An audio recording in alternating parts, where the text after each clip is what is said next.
कोई मुझे नहीं न्याय मिला और न सुना गया, जबकि डीएम साहब ने ऑर्डर किया अधिकारी कर्मचारी व लाभार्थी को प्रथम सूचना देते हुए तत्काल एफआईआर दर्ज कराई जाए। चकबंदी विभाग के एसीओ संतोष कुमार यादव ने मृतक के नाम, जो मृतक 1996 में मर चुकी, उसके नाम कहना जो है एफआईआर दर्ज करा रहे हैं। और एफआईआर दर्ज कराने के बाद और आप ये एफआईआर स्वीकार कर रहे कि जो एफआईआर लगा जो सत्य लगा न्यायालय, तो फिर आपने एफआईआर कराई क्यों?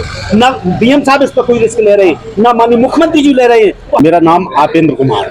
कहाँ रहते हैं? मैं ग्राम पंचायत कुर्रा, तहसील भरथना। आज आप ताका तहसील में खड़े हैं, तो क्या शिकायतें हैं? मेरी शिकायत में सीओ साहब ने बुलाया था। मेरे यहाँ 129 एकड़ 33 डेसीमेल तालाब, मतलब 750 बीघा जमीन, तालाब की जमीन जो चकबंदी विभाग ने काश्तकारों को, जो भूमाफिया है शिवराज सिंह भूमाफिया, अपर आयुक्त कानपुर मंडल कानपुर के यहाँ, इन्होंने 2013 में निगरानी डाली और निगरानी डाल के जो अन्य लोगों के गाटा जो तालाब में दिखा के अपनी जमीन बचाने के लिए, उनकी खुद की जमीन तालाब में जो अंकित थी, वो जमीन बचाने के लिए दूसरे घाटों पे इन्होंने आयुक्त कानपुर मंडल कानपुर के यहाँ 2013 में निगरानी डाली।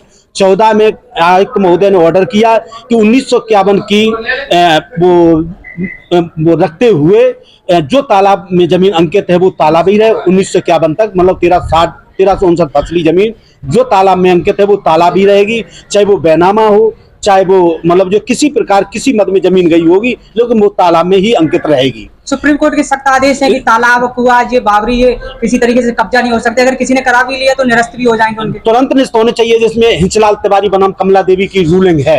हिंचलाल तिवारी बनाम कमला देवी ने सुप्रीम कोर्ट के ऑर्डर है, निगरानी संख्या 4787/2001 में ये आदेश हुआ है कि मतलब अगर तालाब पे किसी का अवैध कब्जा है या बंदोबस्त बांधा गया है वो तत्काल खाली कराया जाए, लेकिन ऐसा एक भी कुछ नहीं किया गया। जबकि मैंने विरोधी दल नेता माता प्रसाद पांडे, विरोधी दल नेता लाल बिहारी यादव ने अपना मुख्यमंत्री को एक लेटर लिख के दिया कि ये तालाब बिल्कुल गलत जो है बंदोबस्त बांधा गया और बांध दिया गया है, लिहाजा ये बंदोबस्त 132 की लैंड के तहत उन्होंने कहा है 132 की लैंड तहत अलग ही ये अगर बांधा जा रहा है बिल्कुल गलत है। और डीएम साहब के लिए उन्होंने मुख्यमंत्री ने भेजा, मुख्यमंत्री ने डीएम साहब को दिया, लेकिन बहरहाल कोई ही सुनने वाला नहीं। राजस्व से संबंधित मामले जितने तहसील स्तर से होते हैं, यहाँ पर आपके पीछे एक भ्रष्टाचार मुक्त तहसील का बोर्ड लगा हुआ, क्या ऐसा आपको नजर आता है? नहीं, भ्रष्टाचार से मुक्त नहीं है, भ्रष्टाचार में संलिप्त है। ये भ्रष्टाचार एक केसर का रोग फैल गया है। जो सरकार कहती है कि भ्रष्टाचार मुक्त है, भ्रष्टाचार मुक्त नहीं है, भ्रष्टाचार संलिप्त है। चाहे कोई भी कर्मचारी हो, बगैर पैसे लिए कोई काम करने के लिए तैयार है। एक वीडियो भी इस तहसील से वायरल हुआ रिश्वत लेने का, आपने देखा होगा। हाँ, वो देखा है।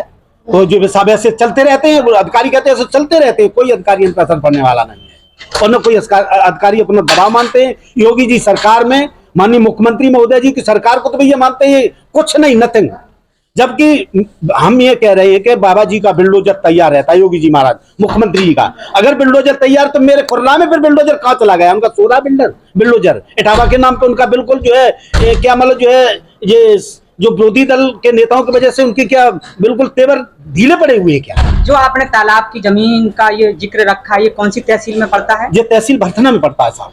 तो वहाँ के तहसीलदार साहब या जो एसडीएम साहब हैं, कोई सुनने वाला नहीं। ये फर्जी, हमको एक फर्जी जा कह रहे फर्जी हमने कब्जा मुक्त वो दिया है, वो कहना सुपुर्दीनामा के तालाब खाली कराया गया और ये प्रधान को सुपुर्द किया गया। आज दिन तक ऐसा कुछ नहीं है, बिल्कुल सब फर्जीफिकेशन। इस शासन में फर्जी रिपोर्टें लग रही हैं। माननीय संजय सिंह जो गृह सचिव को मैंने ऑनलाइन मतलब जो शिकायत की, उसमें शिकायत पे लेखपाल रिपोर्ट दे रहा है कि मतलब जो है कहना जो तालाबी रकबा टोटल जमीन खाली पड़ी हुई है, कोई अवैध कब्जा नहीं है। और जबकि मेरे यहाँ 100 की नौक पर जमीन कोई मतलब बाकी नहीं है। और जबकि जो माफिया है, माफिया प्रधान पे आरोप लगा रहा है कि प्रधान ने टोटल जमीन अवैध कब्जा कराई हुई है और 4000 6000 की जो है उस पर वसूली करके और उसने अवैध मतलब जमीन सबको मतलब अगोतरा पे उठा दी है। जबकि हमने कहा डीएम जिलाधिकारी महोदय को ज्ञापन दिया और मैंने कहा कि आप मौका स्थल और पटल की जांच करें, उसके लिए कोई तैयार नहीं, लोग देखने के लिए तैयार। अच्छा, एक चीज बताइए दादा, जैसे जो लेखपाल पटल है वो अधिकतर अपने ग्राम पंचायत या अपने ब्लॉक या अपने तहसील स्तर पर लगे हुए, इनकी वजह से क्या राजस्व में भ्रष्टाचार बढ़ता जा रहा है? अरे बहुत ही मतलब यही जड़ है, मुख्य यही शुरुआत यहीं से है, यहीं से शुरुआत है। केसर की जड़ यही। तो कहीं ना कहीं इसमें लेखपालों की सबसे बड़ी भूमिका है। सबसे बड़ी भूमिका लेखपाल जो कुछ करते लेखपाल ही करते। मेरे यहाँ जो शुरू में लेखपाल चकबंदी में आया राम सनेही लाल, राम सनेही लाल ने जैसे 60 रुपए का मुझे 60 रुपए चेक बना, 60 रुपए की जगह पे 190 रुपए का चेक दिया। इस तरीके से जो कहना जो है लोगों को बढ़ती पैसे देके गया, इस तरीके से फिर उसमें हमने शिकायत की। तो मुख्यमंत्री जी से क्या मांग है आप? मेरी मुख्यमंत्री जी से यही मांग है कि मेरी जो ऊसर, बंजर, गौचरा, तालाब, नवीन परती, ये जो मतलब सरकारी जमीन है ये तत्काल खाली कराई जाए, इनके खिलाफ मुकदमा लिखाया जाए, जिनके नाम ये बंदोबस्त बना हुआ है, ये मैं मांग करता हूं। और मेरी कोई सुन नहीं रहा है, ना मुख्यमंत्री जी सुन रहे, न कोई। मैंने कम से कम जो है ये हजारों बार लिख के दे चुके और सब कुछ किया, लेकिन आज दिन तक मेरी कोई सुनने वाला नहीं है, न मेरी कुछ सुन रहा है। तहसील और जिला पर चक्कर लगा रहे हैं, बराबर भाग रहे हैं और ज्ञापन भी दे रहे हैं और चिल्ला रहे हैं, कोई सुनने वाला नहीं है। कितने साल हो गए शिकायत करते करते? हमको कम से कम शिकायत करते करते जो है मैंने 2016 से शिकायतें की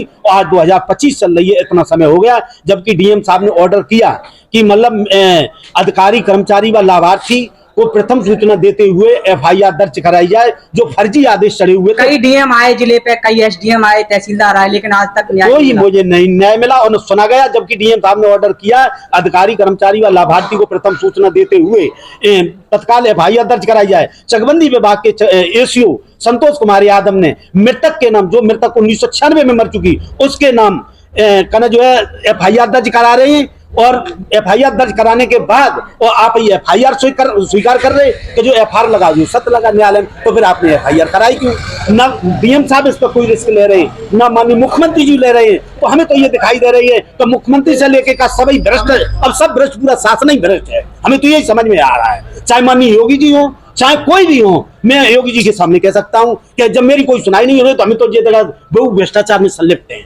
इसलिए मैं ये चीज को मुख्यमंत्री जी से बहुत आग्रह कर चुके, ऑनलाइन शिकायत करी, रजिस्ट्रियां की, आज दिन तक जो चकबंदी वहां से उन्होंने भेजा कि इसमें रिपोर्ट दी जाए। यहाँ से जो लेखपाल फर्जी रिपोर्ट लगाए आप वही स्वीकार कर रहे हैं। तो हम तो ये मुख्यमंत्री जी को भी मान रहे हैं कि ये भी इसमें संलिप्त है।